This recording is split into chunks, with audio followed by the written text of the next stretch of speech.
I feel like this topic is going to apply to a lot of people. Like they're going to be curious about this. Yes. I definitely would have been curious as a beginner. It's what makes audio sound amateur. Because everybody wants to sound good. Nobody wants to sound amateur. Yeah, Nobody they want wants to know the newbie, the the telltale telltale. signs so they can avoid them. So Exactly. pretty important. And there's a lot. Some maybe you might not think of. Yeah. One off the top of my head is the plosives. That one's a pretty big one. And it's basically a plosive is when your mic gets hit by a harsh gust of air from your mouth and it makes this distortion sound. It sounds like this. It's disgusting. Yeah, it's horrible. But as you can see, what we have on our mics here is a pop filter. This is a foam pop filter that we're using specifically for the podcast. But basically, the job of a pop filter is to stop this air from hitting the mic harshly. It basically absorbs the air. And we have another one that clamps onto the front of the mic.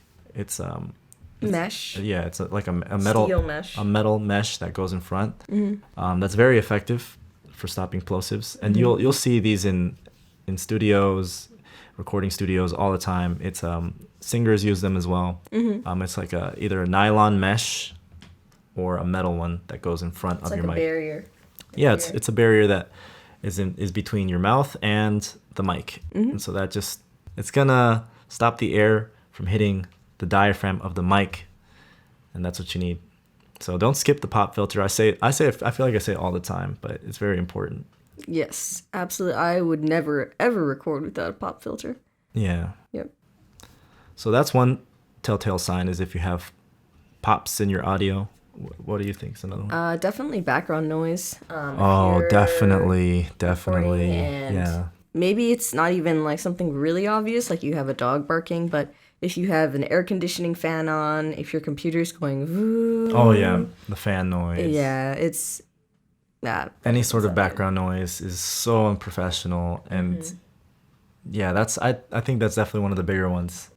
Huge. Hearing something in the background. Yeah. Some stuff is within your control, like the fan, the fridge, the dogs, but some things are not, like traffic outside. Yeah. Well, they're in your control. You can wait later. You can wait. Yeah. That's Yeah. how you avoid that. That's how you remedy that. Another thing is, I guess pronunciation. That's a really big one. Or recording stiff. Like you're There's reading no- like a robot. That's Yeah, that's a bad super one. Monotonous, or Yep. just there's no life in your words. I think a lot of that comes from not understanding what you're reading. Yeah, that's true. If you don't understand what you're reading, it's gonna come out. It's gonna sound Sentences really are going to be awkward. They're not even going to say or listen to like the writer intended. That happens a lot. Some are really specific the way they're constructed with commas and Yeah, the structure has to be correct. Yeah.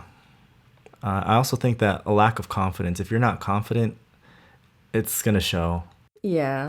And it's understandable when you're new at something, you're not going to be confident. And that's what makes it amateur, because Yeah. you are starting out, it's going to show. But that's okay, because you're building that confidence, and you will sound more confident.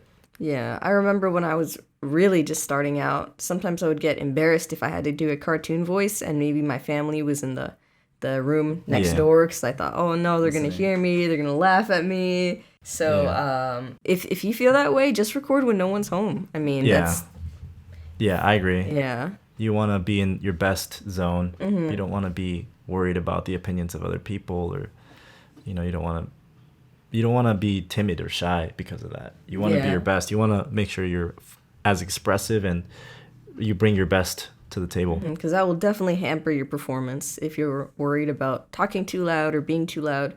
Then, yep, Yeah. off to a bad start. Yeah. So be confident. Allow yourself to be fully expressive. Don't be shy or timid. Use a pop filter. Pronounce your things correctly. Understand the script, the flow, the structure. What else would be another one?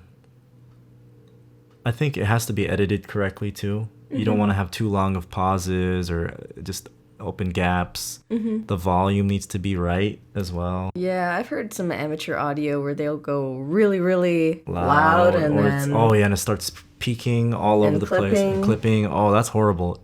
Your mic settings need to be right. yeah. Your mic settings need to be right. Your audio settings need to be right, because if it's not, it's gonna sound distorted. Yeah, I've heard like a lot of static as well, but I don't. Yeah. That could be from a lot of different things happening that are incorrect. I think what a lot of people don't know is that there is a sweet spot when you record audio. And when you record in that sweet spot, it sounds good. It sounds really pleasant and professional. When you don't know the sweet spot, you record literally anywhere, and that means it could be too loud, and it could be too quiet. Yep. But if you record in that sweet spot, it just sounds perfect. Yeah. Even you could have too much cushion or too much too much cushion, too many blankets, too much absorption around you. Absorption, it makes Yeah. it sound a little too bassy. Yeah. Yeah. Your treatment needs to be specific as well. Needs to be the right amount. Your booth needs to be a good size. Can't be too tiny. Can't be too huge either. All this has a sweet spot if you think about it. Yeah. A good size booth, a good distance from the mic, the right audio settings, a lot of little things that add up. Yeah, I don't know if this is just something that I've heard or I've been told. We can cut this out later. Yeah. But whenever you record or deliver a piece of audio, you don't need to say, "Hi, my name is Christina, and I'll be voicing this" at the very beginning. I mean, I hear a lot of new people record like they that. say that? Oh, I see. And it just doesn't make a lot of sense, I don't think. Yeah. I've never had to do that. Yeah, I've never done that, but I hear heard it. An overwhelming amount of new Really? voiceover people. Like yeah. on the demos? Yeah, on demos. That might have been like an old-fashioned way of doing it. Yeah, When people would record demos and give it to like companies to listen to. but even then, I don't even know if you would have to do that. I mean, Yeah. your The entry thing has about your name on The it. thing about the demo is it's a limited amount of time that people are going to listen to you. Yeah. If you use up 5 seconds of that to introduce yourself, it's 5 seconds. I think it just sounds really cheesy. I mean, they want to hear your voice. They don't need to know that you're... And they should already know because it's labeled the way it's Yeah. labeled. And we're sending emails and digital media now. We're not actually sending physical CDs like in the old days. Yeah, so Yeah. yeah. But going back to amateur mistakes, I think we hit them. A lot of it has to do with audio quality. A lot of it has to do with your skill as a speaker. I think that's the main one, is your skill. Yeah, accuracy is something we didn't talk about. If you're recording for a customer and you're flat out like missing sentences, or you're reading too quick and you just skip over words, that's very amateur. That's unprofessional. Yeah. Yeah, you want to make sure you read everything in the script. I think that's a wrap. So be careful, watch out for those mistakes. Make sure that you're doing everything in your power to sound professional. And if you want to learn more about the mic settings and the audio software settings, you got to check out VoiceOver Freedom. Yeah, it's VoiceOver Freedom is our online course where we go step by step on how to use the software, how to use the settings, how to use your mic, basically how to do everything in your power to sound like a pro. So definitely check that out. That's on voiceoverfreedom.com. But that's all we have for you today, guys. Thanks for tuning in, and stay tuned till the next one. Yep, we'll see you later. Yep.